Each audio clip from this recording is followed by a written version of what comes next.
Seperti biasa, sebelum kajian dimulai, kami mengingatkan beberapa adab dalam bermajelis ilmu. Hendaknya kita mengikhlaskan niat kita lillahi ta'ala, kita mendengar dan menyimak kajian ini dengan baik. Jangan lupa untuk menyiapkan alat tulis untuk mengikat ilmu yang akan kita dapat. Dan untuk jemaah akhwat, hendaknya sebaik ada video dinonaktifkan. Terakhir, jika ada pertanyaan bisa diajukan di kolom komentar atau kolom chat. Demikian yang bisa kita sampaikan. Selanjutnya, waktu dan tempat kami serahkan kepada Ustaz. Tafadhol mashkuran. Jazakallahu khairan. Bismillahirrahmanirrahim. Assalamualaikum warahmatullahi wabarakatuh. Alhamdulillahi ala ihsani wa syukru lahu ala taufiqihi wa amtinani. Wa asyhadu an la ilaha illallah wahdahu la syarika lahu ta'ziman li sya'ni. Wa asyhadu anna Muhammadan abduhu wa rasuluhu da'ila ridwani. Allahumma salli alaihi wa ala alihi wa ashabihi wa ikhwani. Para ikhwan, akhwat, bapak dan ibu-ibu, Majelis Ta'lim Masjid Tarbiyah yang dirahmati oleh Allah Subhanahu wa taala, kita masih melanjutkan pembahasan kita tentang waktu-waktu yang dilarang salat, ya. Dan insyaallah pada pembahasan pertama nanti kita akan bahas tentang beberapa hadis yang sepertinya secara zahirnya ada kontradiktif tentang masalah salat sunnah setelah salat asar, boleh atau tidak. Tapi sebelumnya kita melanjutkan bahasan kemarin, masih ada hadis yang tersisa yang belum kita sampaikan.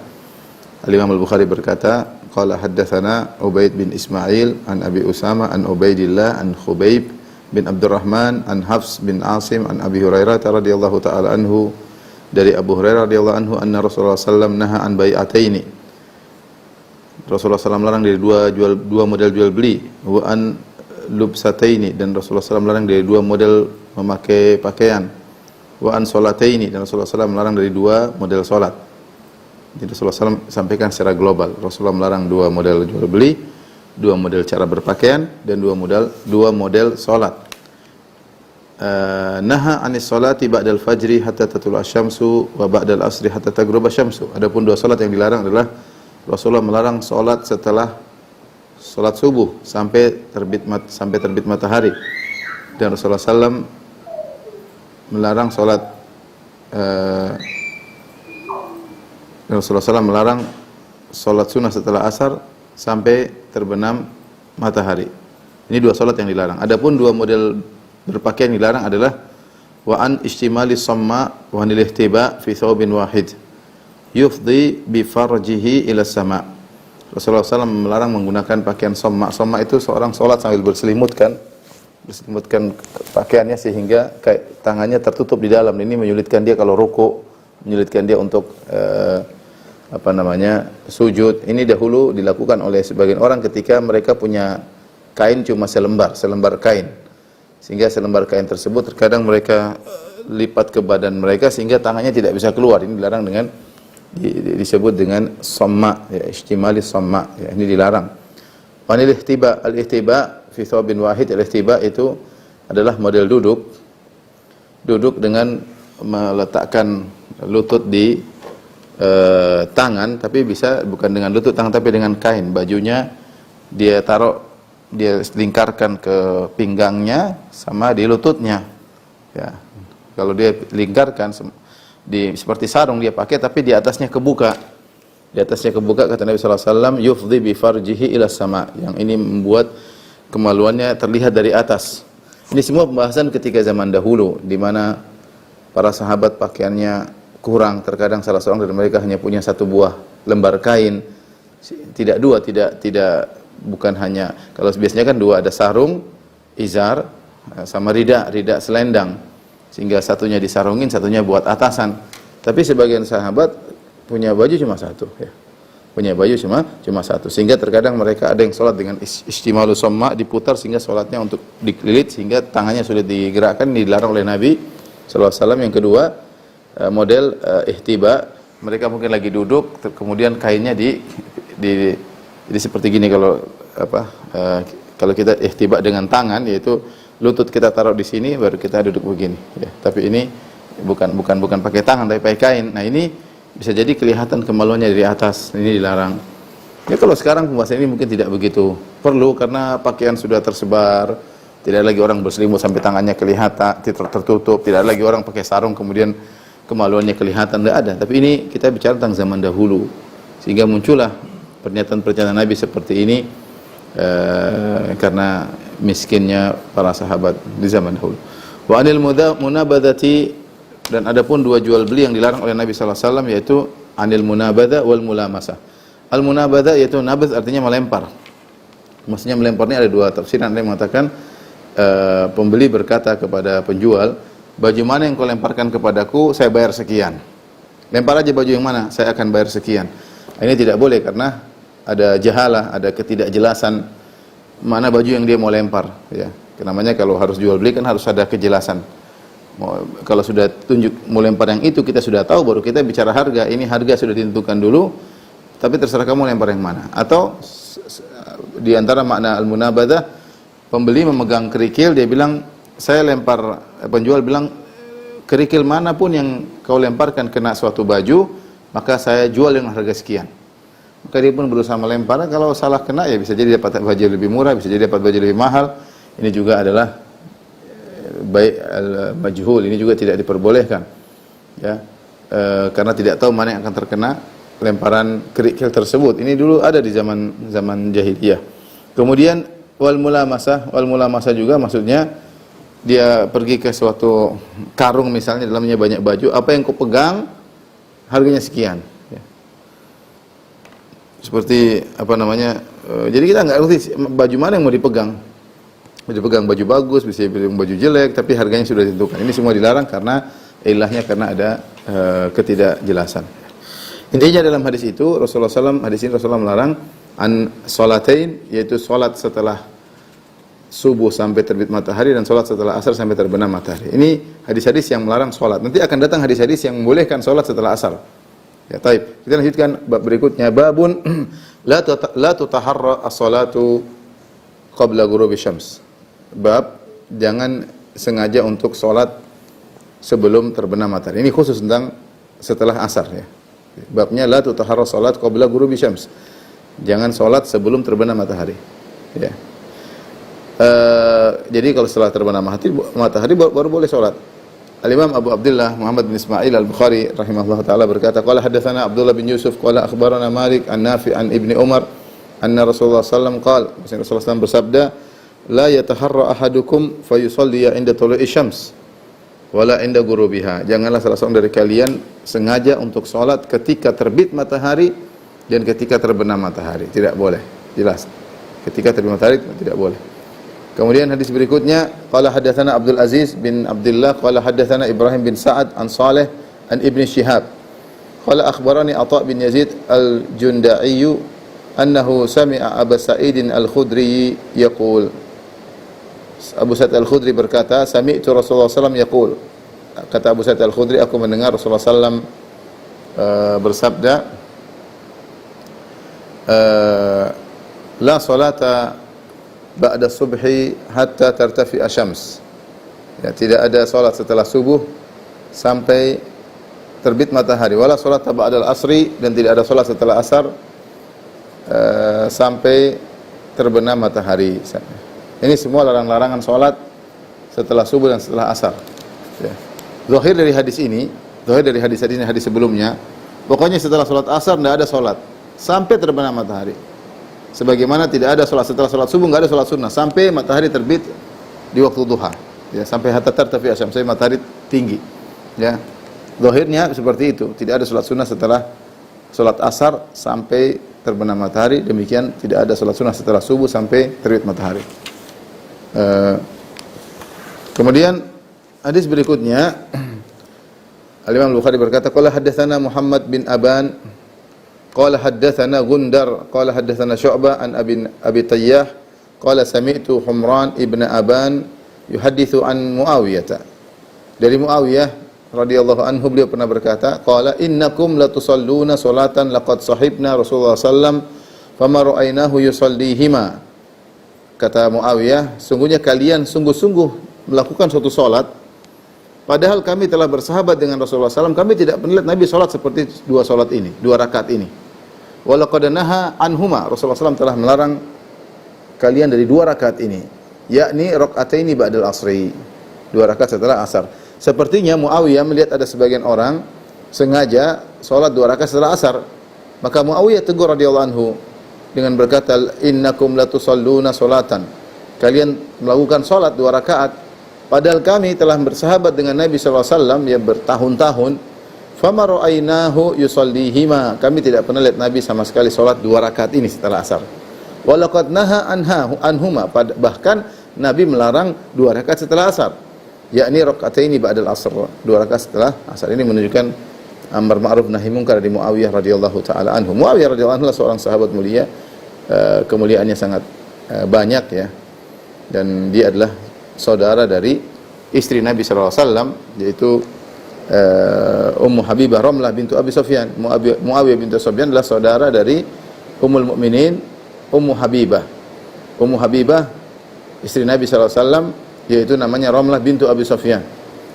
Oleh karenanya sebagian ulama mengatakan bahwasanya Muawiyah adalah khalul mukminin, karena adiknya yaitu Ramlah istri Nabi disebut dengan Ummul Mukminin, ibunda kaum mukminin, berarti saudaranya Ramlah disebut khalul mukminin. Khal itu pamannya kaum muslimin, khalul mukmin pamannya kaum mukminin.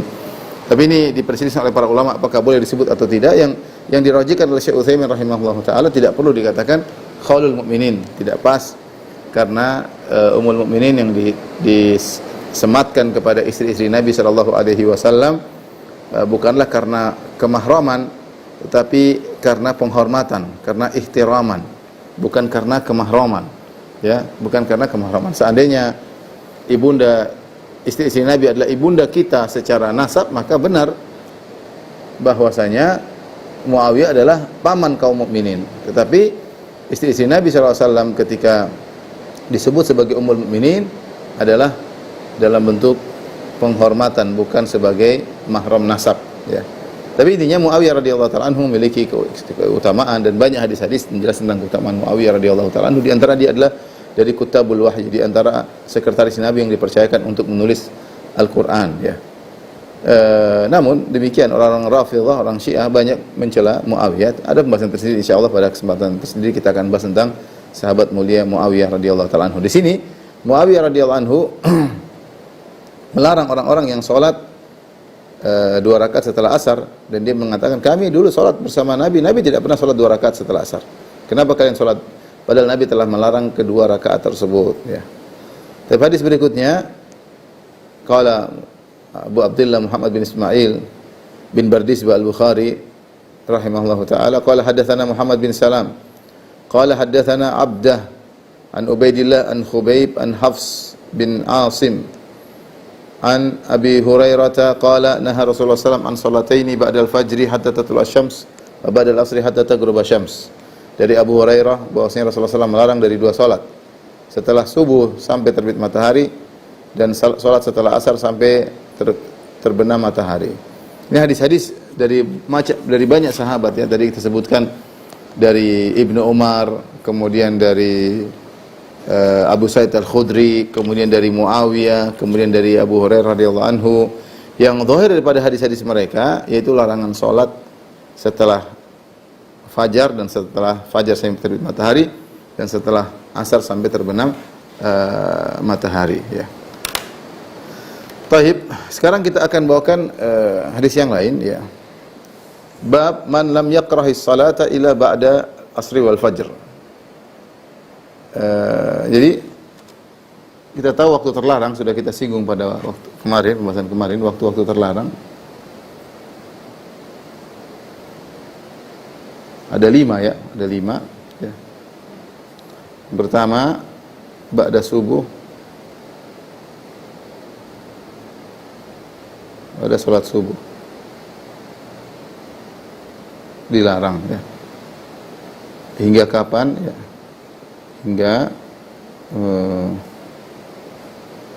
Hingga terbit matahari, atau beginilah, hingga terbit matahari.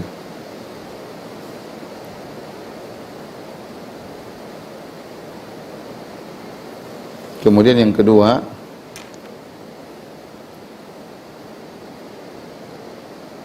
atau hingga tatkala yang kedua yang lebih dahsyat, ya, ketika terbit matahari, atau ini hingga menjelang, yang pertama ini hingga menjelang,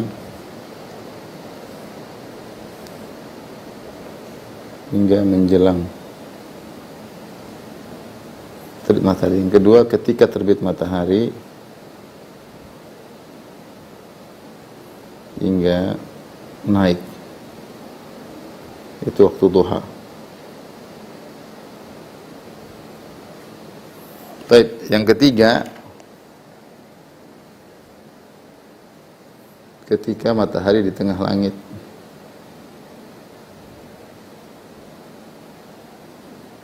Persis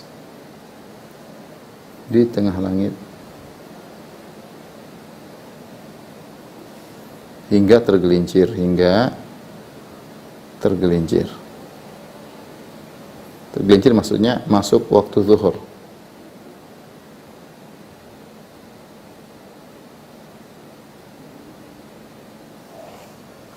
Kemudian yang keempat, ba'da subuh hingga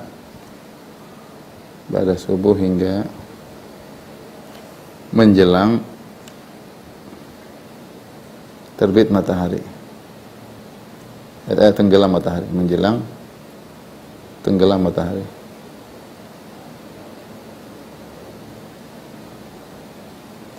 Kemudian yang kelima, dari tatkala matahari tenggelam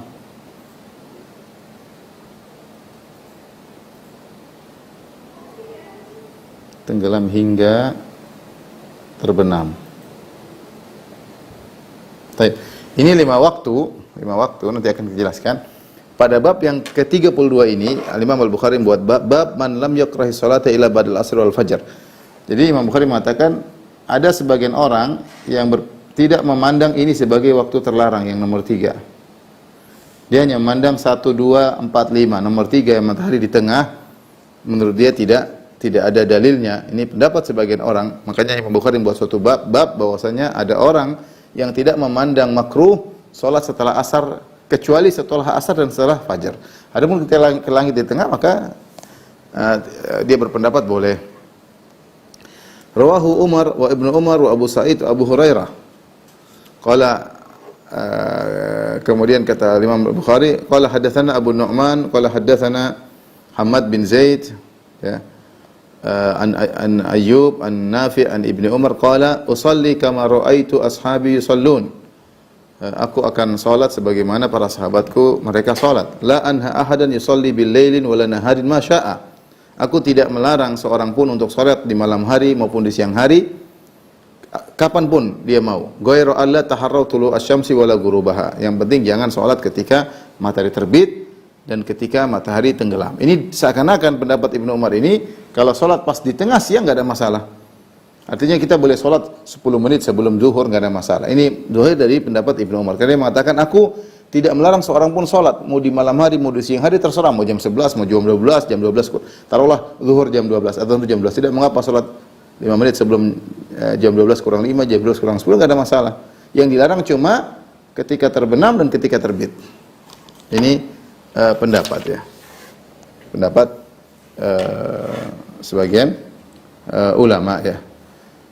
Namun telah datang hadis-hadis yang menjelaskan bahwasanya waktu di tengah ini tidak boleh. Telah datang hadis-hadis, banyak hadis-hadis yang menunjukkan akan hal ini. Meskipun tidak disebut oleh Imam Bukhari di sini.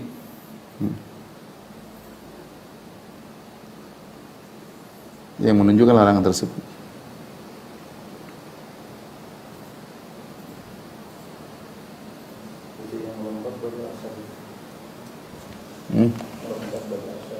Oh iya.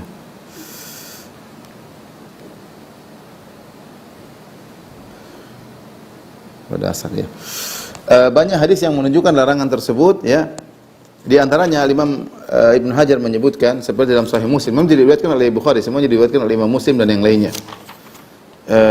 Allah alam apakah Imam Bukhari memandang hadis tersebut dhaif ya, sehingga beliau tidak bawakan ke dalam sahihnya, atau Imam Bukhari memandang bahwasanya hadis tersebut tidak sesuai dengan persyaratan kriteria Sahih Bukhari.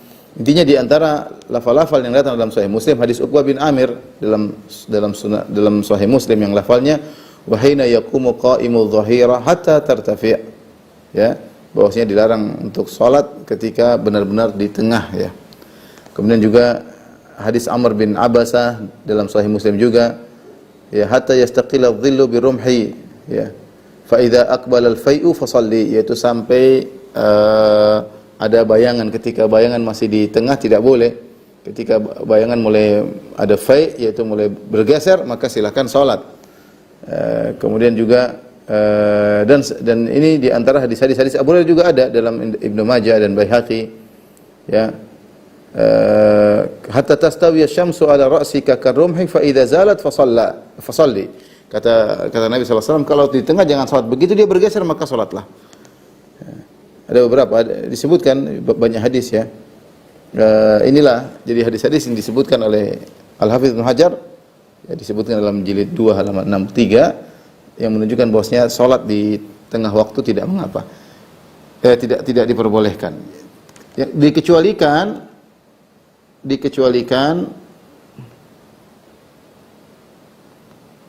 salat intizarul imam.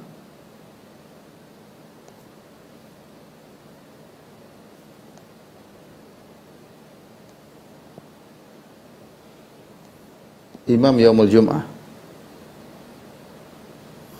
Salat apa? Menunggu datangnya khatib naik mimbar. Khatib Jumat naik mimbar.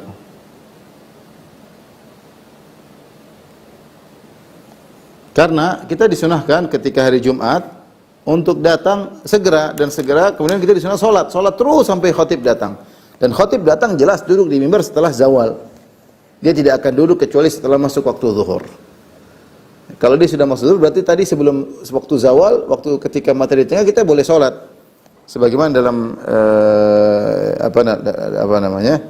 dan ini pendapat dari Al-Imam Syafi'i rahimahullahu taala, ya.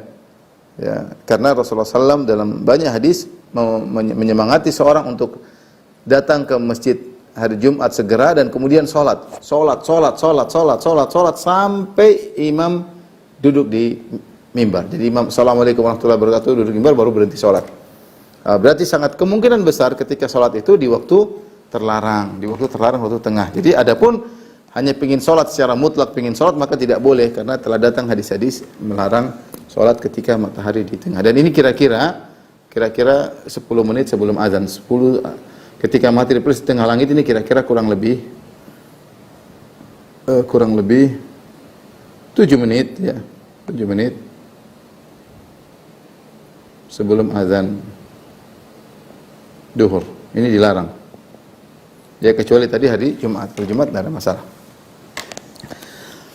Baik ikhwan dan akhwat yang dirahmati Allah Subhanahu wa taala. Jadi ini 5 waktu. Kita sekarang bawa hadis yang lain yang zahirnya bahwasanya salat sunnah setelah asar itu diperbolehkan.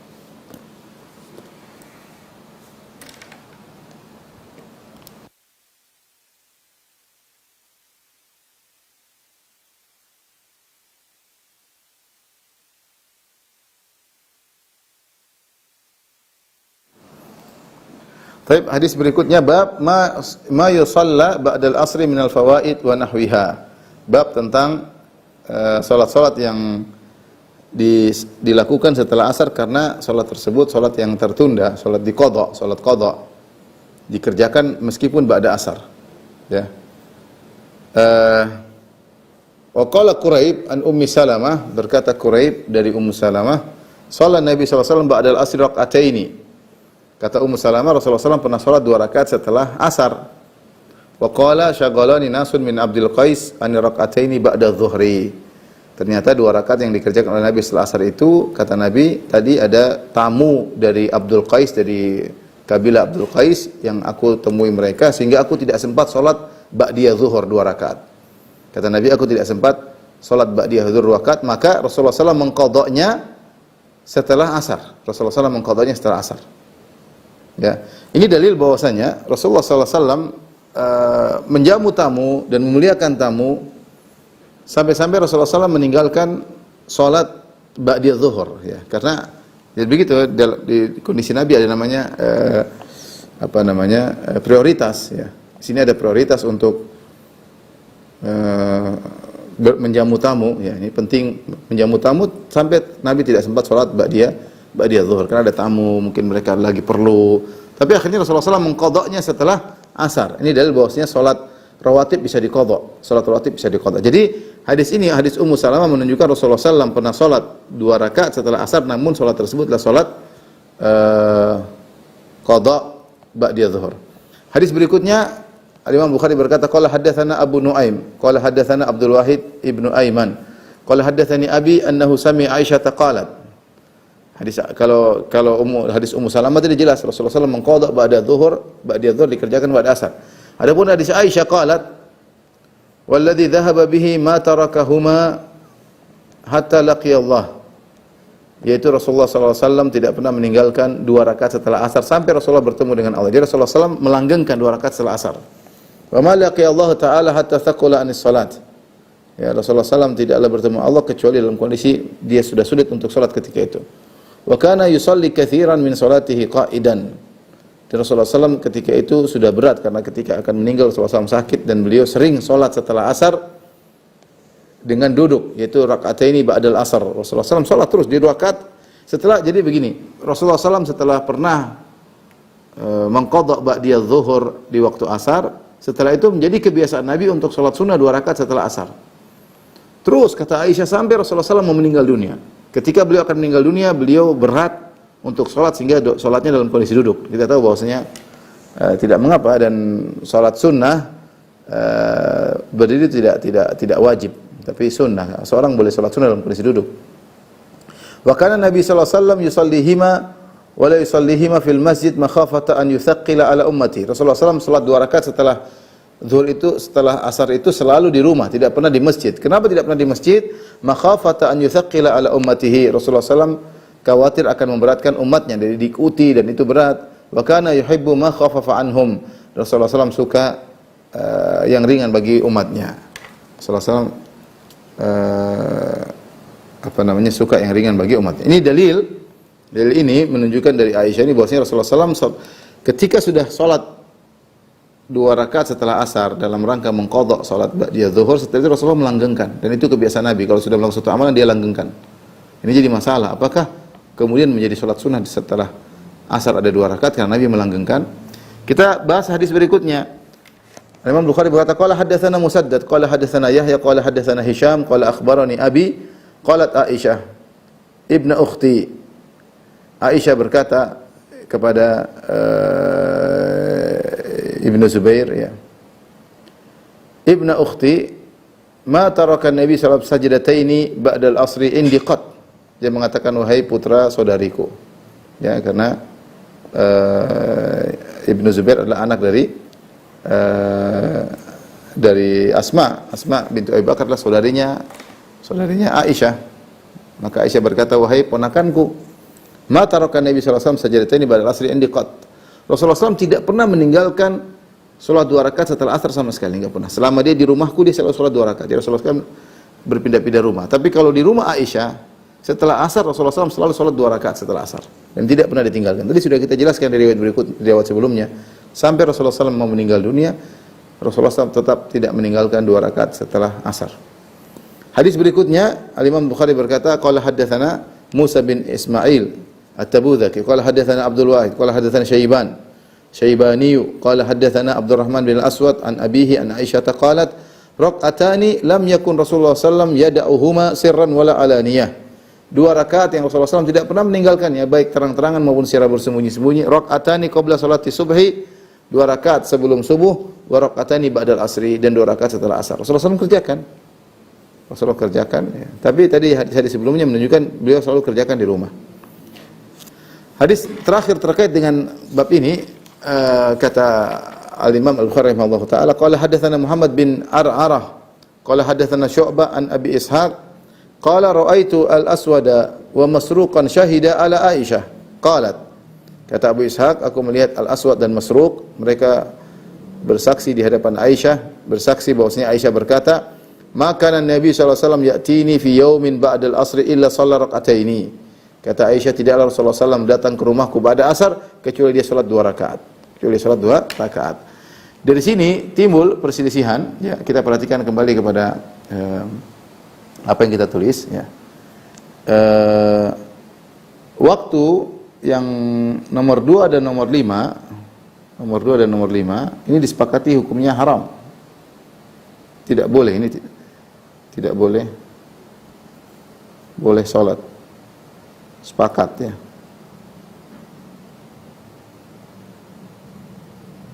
Kemudian ini juga jadi matahari ketika mau terbit kalau pas di pagi hari bulatan matahari mulai muncul, maka ini sepakat tidak boleh salat ketika itu.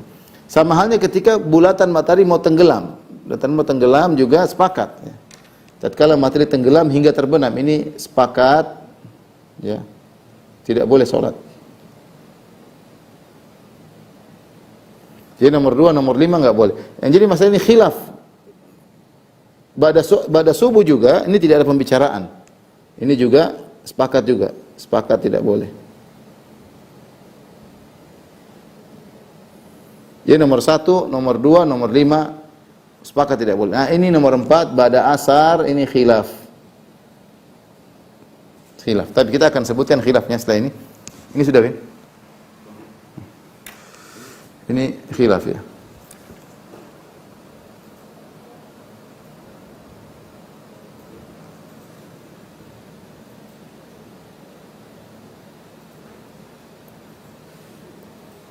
Tapi khilaf ulama tentang salat sunnah setelah asar.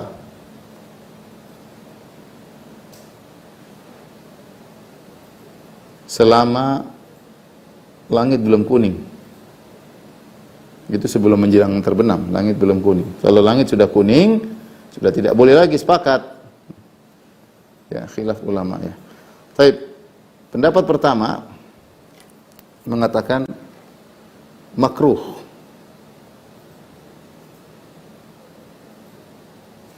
Makruh. Adapun makruh ini tidak sampai haram.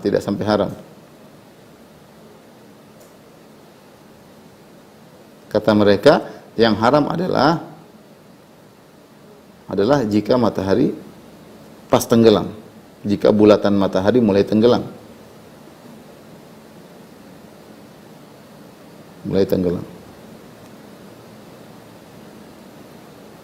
Ini mereka makruh. Yang haram kalau matahari, kalau sebelum matahari mulai bulatannya tenggelam makruh, tapi boleh. Makruh kan boleh, tapi dibenci, makruh. Tidak sampai haram. Artinya makruh itu boleh. Ya, yang haram adalah jika bulatan matahari mulai tenggelam, sampai tenggelam. Ini pendapat, ya. Pendapat mengatakan disunahkan, dianjurkan. Ini dinisbahkan kepada Aisyah radhiyallahu anha. Ini pendapat Aisyah. Aisyah melakukannya. Karena dia melihat Nabi SAW selalu sholat 2 rakaat setelah asar. Ini pendapat kedua. Pendapat ketiga, ini pendapat majelis ulama, bahwasanya sama, tidak boleh juga, hukumnya haram. Haram sama seperti,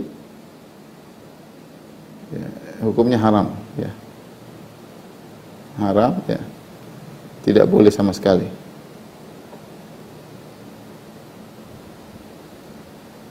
Kecuali sholat yang ada sebabnya.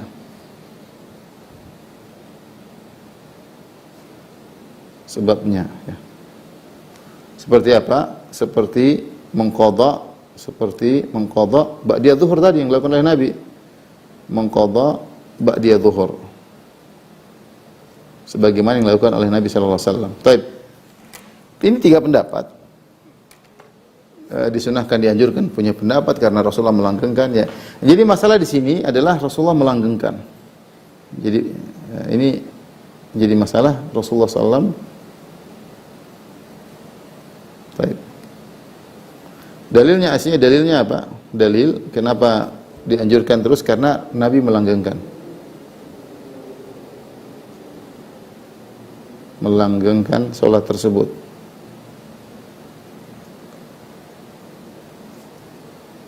Melanggengkan sholat tersebut.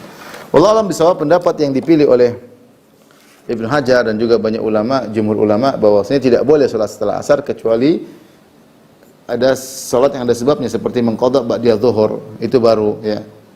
Adapun pelanggengan Nabi sallallahu alaihi wasallam, adapun apa namanya Nabi sholat dengan melanggengkan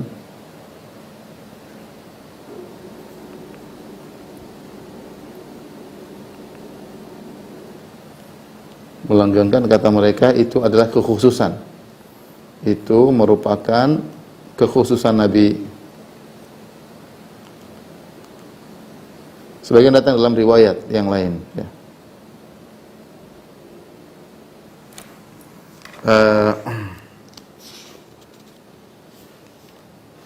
Dalam riwayat dari Aisyah radhiyallahu taala anha, beliau pernah berkata, "Kana Nabi sallallahu alaihi wasallam ba'dal asri wa yanha anha." Rasulullah SAW salat setelah asar dan dia melarang. Wa yuwasil wa yanha 'anil wisal. Rasulullah SAW juga menyambung puasa dan Rasulullah SAW melarang wisal, menyambung puasa. Jadi Nabi melakukan tapi Nabi melarang yang lain. Nabi melakukan dan di antaranya salat 2 rakaat setelah asar. Tadi juga kita sebutkan Aisyah mengatakan Rasulullah SAW tidak salat di masjid kenapa? Takut merepotkan umatnya. Takut merepotkan umatnya ya. Jadi wallahu a'lam bishawab ya. Rasulullah sengaja salat melanggengkan salat asar karena itu kebiasaan Nabi sallallahu alaihi wasallam. Dalam hadis kata Aisyah radhiyallahu taala anha, "Wa kana idza shalla salatan asbataha." Kebiasaan Rasulullah SAW kalau sudah satu salat satu model dia akan melanggengkannya. Ya, ini menunjukkan bahwasanya 2 rakaat dilakukan setelah asar kalau tanpa ada sebab ya, tanpa ada sebab maka itu adalah kekhususan Nabi sallallahu alaihi wasallam, maka kita tidak ikuti.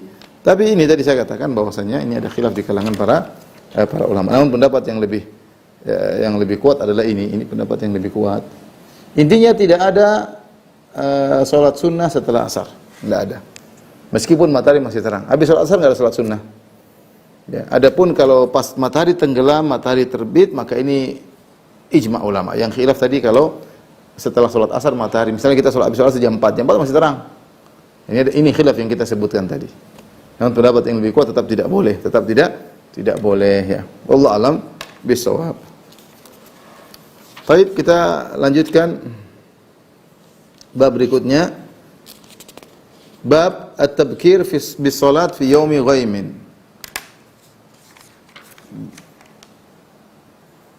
Bab bersegera untuk salat di waktu hari mendung. Di waktu hari mendung. Al-Imam Al-Bukhari berkata, qala hadatsana Mu'adz ibnu Fadalah qala hadatsana Hisham an Yahya wa huwa ibnu Abi Katsir an Abi Qilabah anna Abul Malih hadatsahu qala kunna ma Abu Buraidah fi yaumin dhi ghaimin. Kata Abul Malih, kami bersama Buraidah bin Husayb radhiyallahu taala anhu di suatu hari waktu itu mendung. Faqala bakkiru bis salat, maka Buraidah berkata segera salat. Fa ini Nabi sallallahu alaihi wasallam, karena Nabi sallallahu alaihi wasallam bersabda, "Man taraka salatal asri habita amaluhu." Barang siapa yang meninggalkan salat asar maka telah gugur amalannya. Di antara kalau orang lihat hadis ini, apa hubungannya dengan judul ya? Apa hubungannya dengan judul ya? Karena sabda Nabi sallallahu alaihi wasallam kaitannya dengan man taraka salatal asri habita amaluhu. Siapa yang meninggalkan salat asar maka gugur amalnya. Namun judulnya bersegera untuk sholat ketika mendung, ketika mendung. Tentu wallahu a'lam bishawab, artinya kalau mendung jangan sampai kita lalai, kita tidak tahu perubahan matahari, gerakan matahari sehingga kita lalai akhirnya ketika tinggalan sholat asar. Maka kalau sudah mendung segera sholat asar ya. Namun di antara metode Al-Imam Al-Bukhari ini sering diingatkan oleh Al-Hafidz Ibnu Hajar. Imam Bukhari di antara kebiasaan beliau kalau bikin judul, lantas beliau datangkan satu hadis. hadis ini tidak nyambung dengan judulnya. Sehingga banyak ulama yang bingung, mereka oh ini maksudnya begini, maksudnya begini, maksudnya. Tapi Ibnu Hajar telah menemukan satu metode yang, dan ini sering kita sudah lewati berapa kali Imam Bukhari seperti itu. Dia membuat judul dan dia mendatangkan hadis yang tidak nyambung, tetapi ternyata judul itu diambil dari riwayat lain dari hadis ini, jalan lain. Namun jalan lain tersebut tidak sesuai dengan kriteria Sahih Bukhari. Jadi seakan-akan Imam Bukhari bikin judul yang mengisyaratkan bahwasanya ada jalan lain yang sesuai dengan judul yang saya buat, namun tidak sesuai dengan kriteria Sahih Bukhari saya.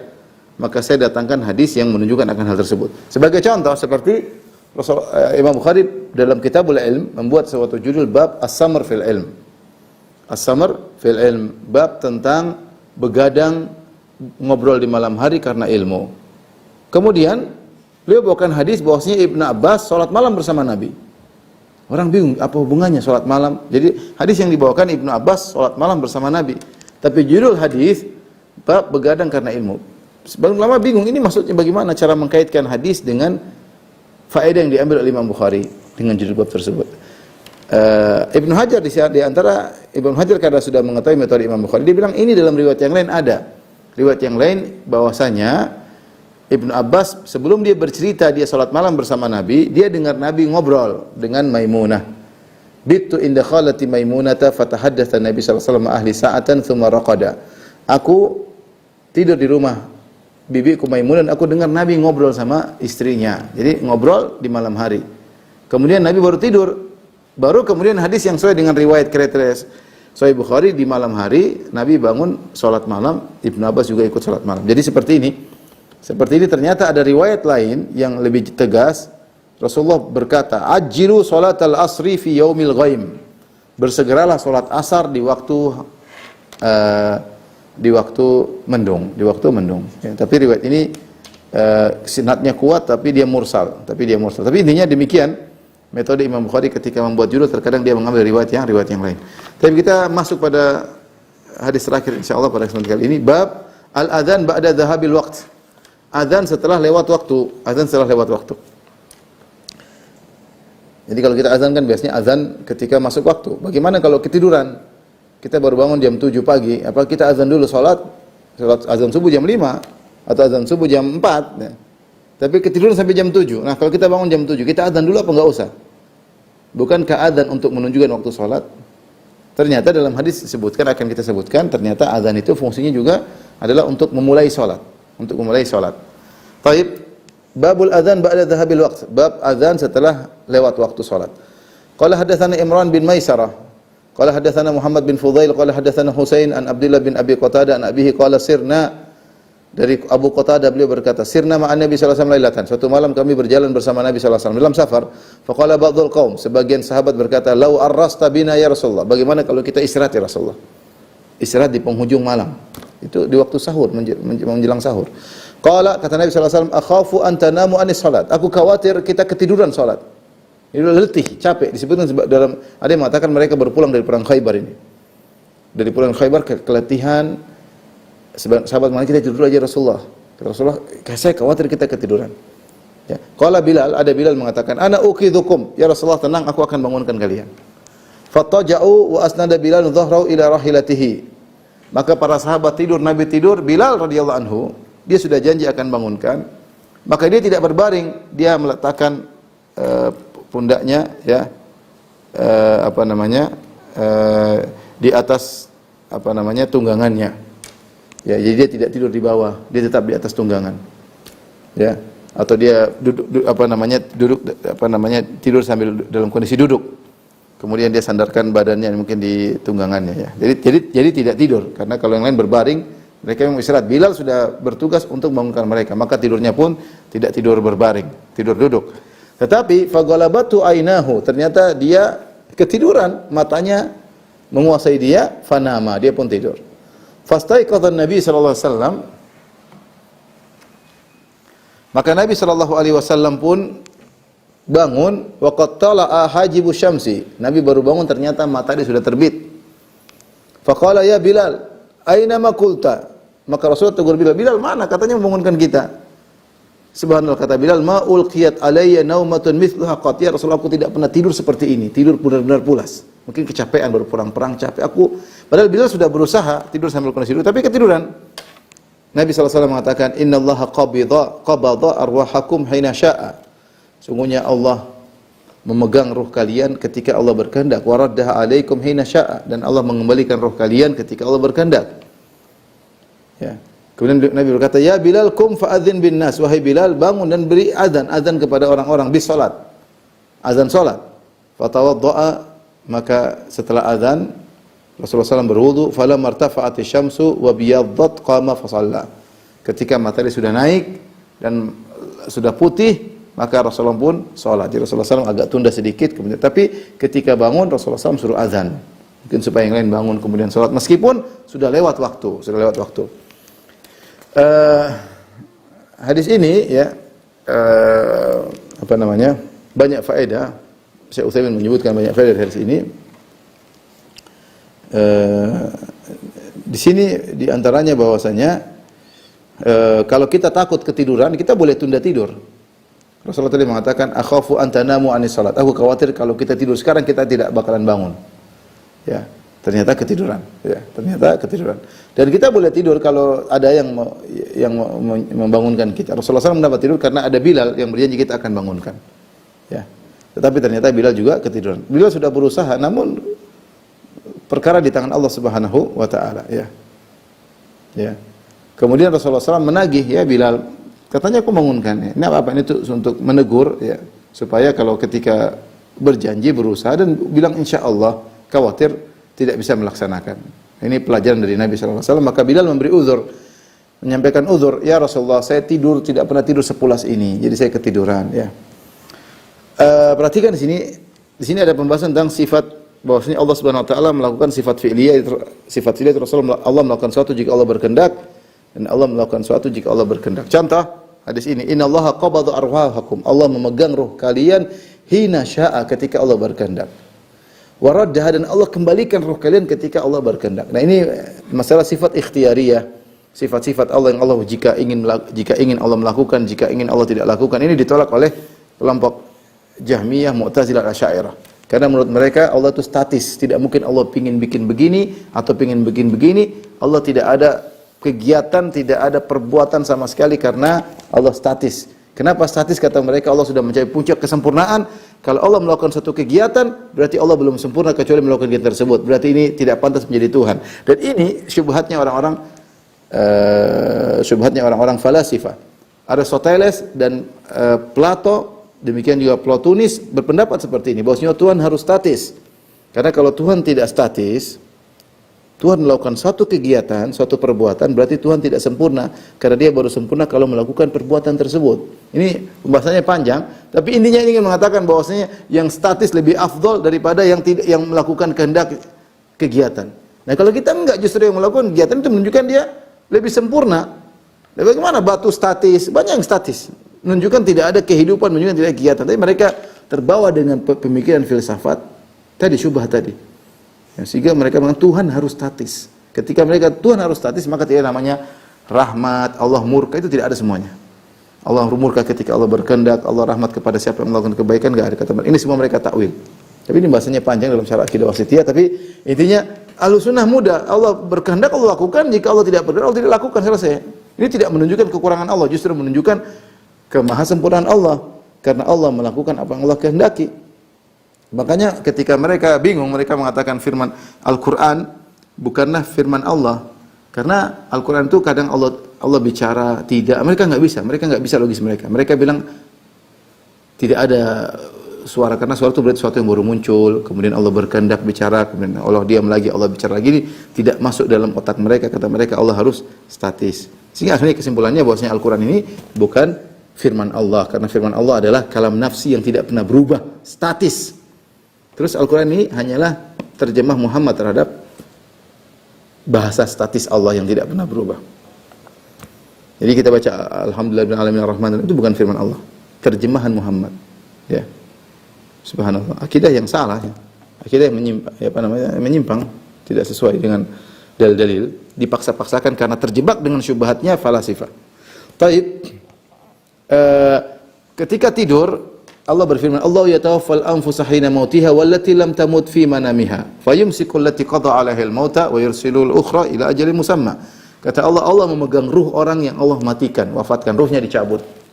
Kalau orang sedang ruhnya dicabut berarti ruhnya benar-benar terlepas dari jasad. Adapun ketika orang tidur Allah tahan ruhnya tapi ruhnya belum terlepas secara total. Kalau Allah ingin bangunkan dia, ruhnya dikembalikan. Fayumsiku allati qada 'alaihal maut, adapun yang Allah wafatkan maka ruhnya dipegang oleh Allah sehingga tidak dikembalikan ke jasadnya. Wa yursilul ukhra ila ajalin musamma, adapun yang hidup kembali berarti ruhnya dikembalikan oleh Allah Subhanahu wa taala. Maka kembali hidup lagi ya.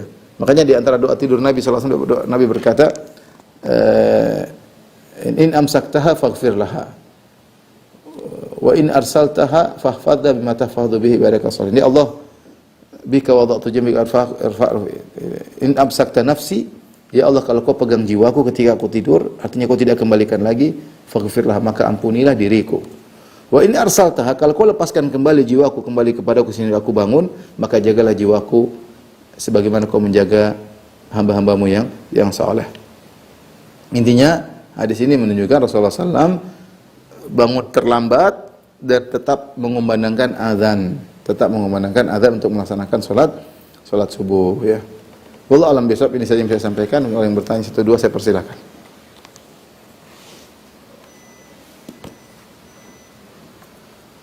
Baik, di sini ada beberapa pertanyaan dari peserta. Pertama dari Bu Stumi. Assalamualaikum Ustaz. Waalaikumsalam warahmatullahi wabarakatuh.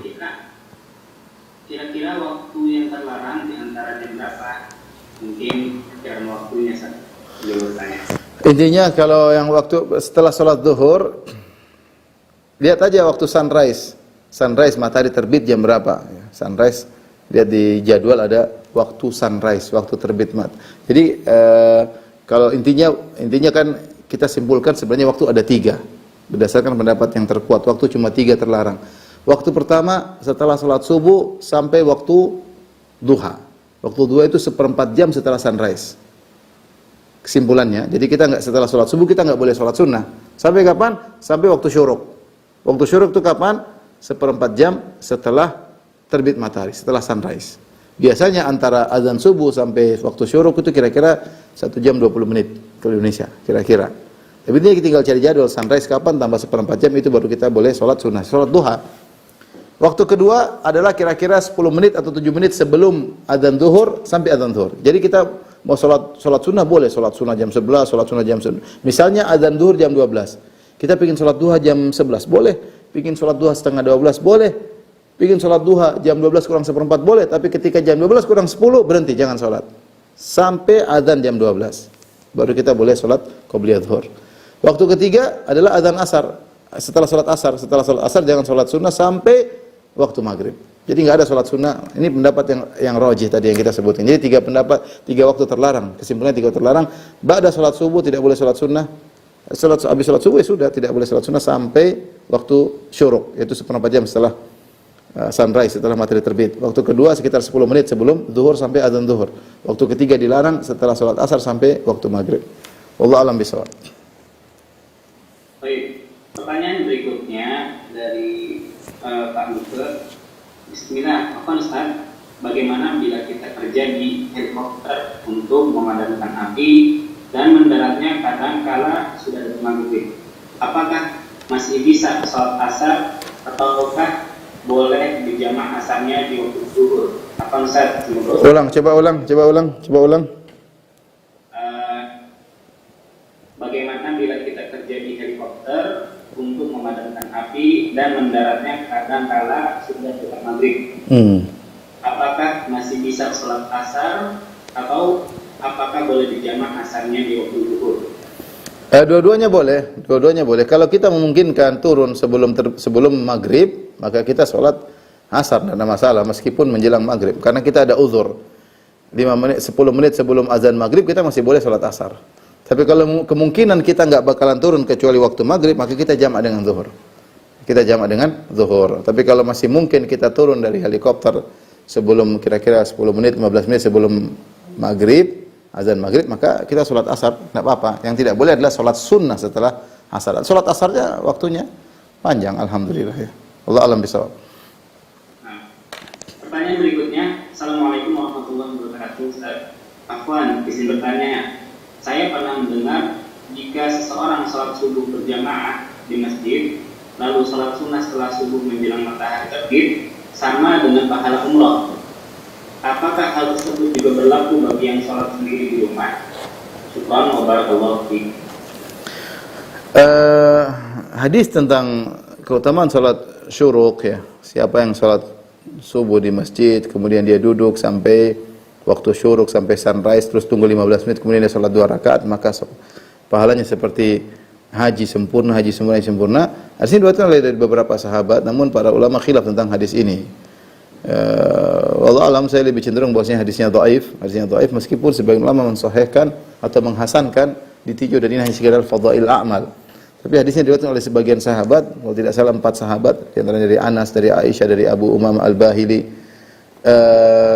Tetapi semua sanadnya dhaif jiddan. Kalau sanadnya dhaif jiddan, sangat lemah, tidak bisa saling menguatkan satu dengan yang lainnya. Jadi wallahu a'lam, saya lebih cenderung bahwasanya hadisnya lemah. Tetapi mengamalkan setelah sholat subuh duduk sampai waktu syuruk, kemudian berzikir kepada Allah, itu dilakukan oleh Nabi. Nabi SAW setelah sholat subuh beliau di masjid. Kemudian sampai waktu syuruk, baru kemudian beliau pulang. Namun tidak disebutkan dalam riwayat Nabi setelah syuruk kemudian Rasulullah SAW sholat. Ya. Tidak, tapi Rasulullah disebutkan Rasulullah pulang. Ya. Sholat duha disyariatkan duduk. Jadi duduk setelah subuh sampai waktu syuruk disyariatkan, dan sholat duha di waktu syuruk juga disyariatkan. Jadi barang siapa yang melakukannya tidak ada masalah. Tetapi menggandengkan dua pahala ini, kemudian menimbulkan dua amalan ini, duduk sampai syuruk, kemudian sholat duha 2 rakaat, menjadi pahalanya adalah seperti haji yang sempurna, maka ini tadi hadisnya diperselisihkan oleh para ulama. Sebagian menghasankan, sebagian mendhaifkan. Saya lebih cenderung bahwasanya hadisnya dhaif, tapi amal tersebut tidak ada masalah ya. Wallahu a'lam bishawab. Bagi yang mengatakan sahih, maka mereka mengatakan dikerjakan di masjid, bukan di rumah. Kecuali wanita, sebagian ulama kalau tidak salah Syekh bin Baz rahimahullah taala diharapkan wanita juga mendapatkan demikian. Jika setelah sholat subuh dia duduk berzikir kepada Allah sampai waktu syuruk dia sholat duha, maka diharapkan dia mendapatkan pahala seperti itu. Tapi intinya kalau wanita jangan lupa kewajiban utama adalah ngurus suami dan anak-anak. Allah alam bisawab. Pertanyaan berikutnya, Bismillah. Afwan Ustaz, saya suka sholat tahiyatul masjid sebelum adzan zuhur karena rumah saya sangat dekat dengan masjid. Saya suka datang lebih awal sebelum adzan. Tadi dijelaskan bahwa 7 menit sebelum zuhur dilarang sholat. Apakah saya juga lebih baik sholat sunnah di rumah saja? Karena rumah saya ke masjid dekat hanya sekitar 10 meter. Syukran barakallahu fiik. Bagaimana hukum sholat tahiyatul masjid di waktu terlarang?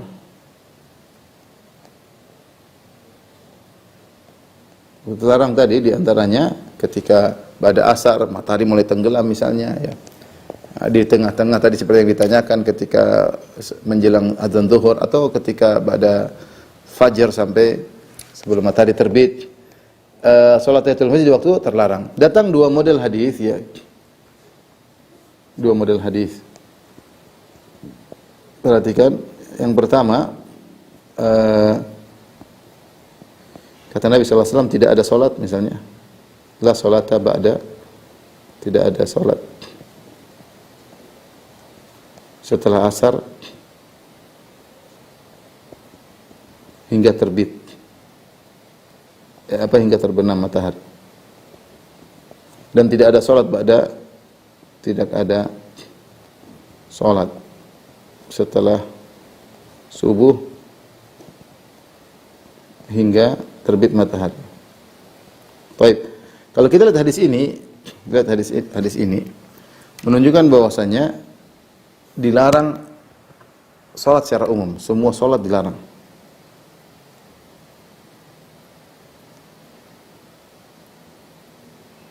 Jadi keumumannya mencakup salat, keumumannya pada salatnya, keumumannya pada seluruh salat. Baik. Model hadis kedua adalah kata Nabi sallallahu alaihi wasallam, "Idza dakhala ahadukumul masjidah fala yajlis hatta yusalli rak'atain." Jika salah seorang dari kalian masuk masjid,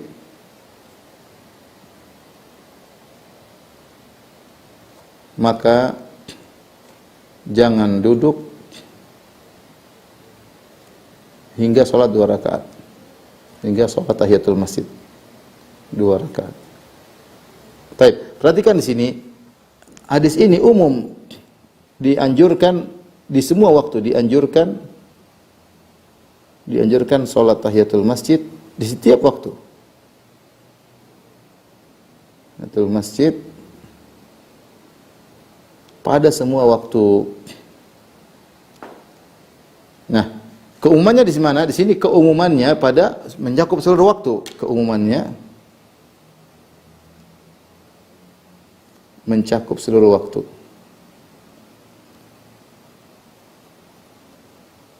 Nah, di sini ada perhatikan. Hadis yang pertama, tidak ada salat setelah asar, keumumannya mencakup seluruh salat, mencakup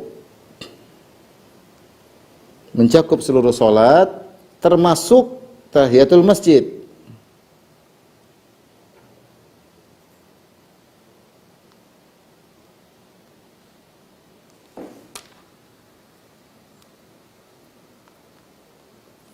Adapun hadis kedua, dianjurkan untuk sholat mencakup seluruh waktu, dianjurkan tahiyatul masjid kapanpun, mencakup seluruh waktu termasuk waktu terlarang. Termasuk waktu terlarang. Waktu-waktu terlarang. Nah, di sini para ulama khilaf, kita mendahulukan keumuman hadis pertama atau mendahulukan keumuman hadis kedua. Kalau kita mendahulukan keumuman yang pertama ini yang pertama. Yang kedua, kalau kita mendahulukan keumuman hadis pertama, maka waktu terlarang tidak boleh sholat, termasuk tahiyatul masjid. Tapi kalau kita mendahulukan keumuman kedua, maka kita tahiyatul masjid meskipun waktu terlarang. Ya, dari sini khilaf para ulama.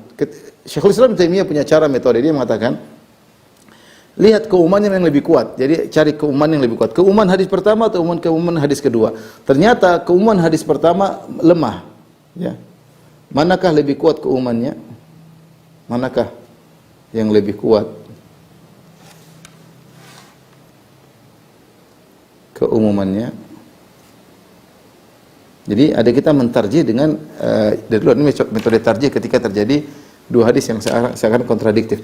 Ternyata kata Ibnu Taimiyah rahimahullah taala bahwasanya keumuman hadis pertama lemah. Keumuman hadis pertama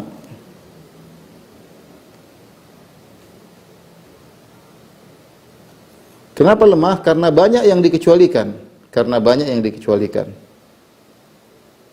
Yang dikecualikan. Ya, banyak. Ternyata banyak salat yang boleh dikerjakan di waktu terlarang, banyak salat. Contoh tadi ternyata banyak salat dikerjakan di waktu terlarang. Banyak salat yang boleh dilakukan di waktu terlarang.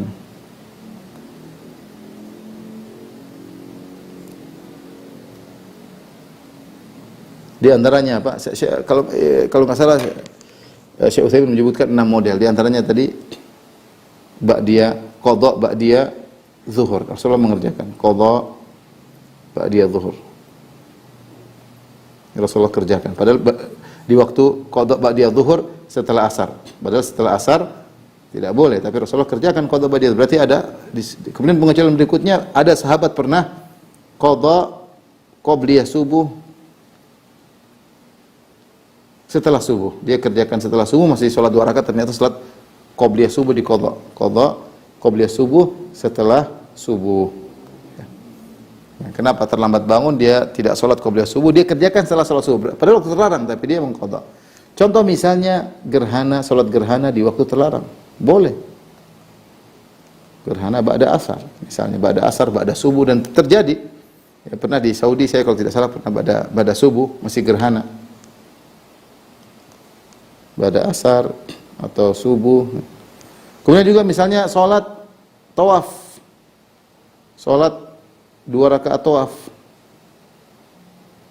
Boleh. Kapan kita tawaf, mau pada asar, pada subuh, kita boleh. Nah, ketika kita lihat banyak salat yang dikecualikan dari keumuman waktu terlarang, menunjukkan keumumannya menjadi lemah. Dari situ kita menguatkan keumuman bahwasanya tahiyatul masjid boleh dikerjakan kapan saja, meskipun waktu terlarang. Keumuman hadis kedua lebih kuat. Allah alam, besok demikian saja yang saya sampaikan. Insyaallah kita lanjutkan pada pekan berikutnya. Wabillahi taufiq wal hidayah. Assalamualaikum warahmatullahi wabarakatuh. Waalaikumsalam warahmatullahi wabarakatuh.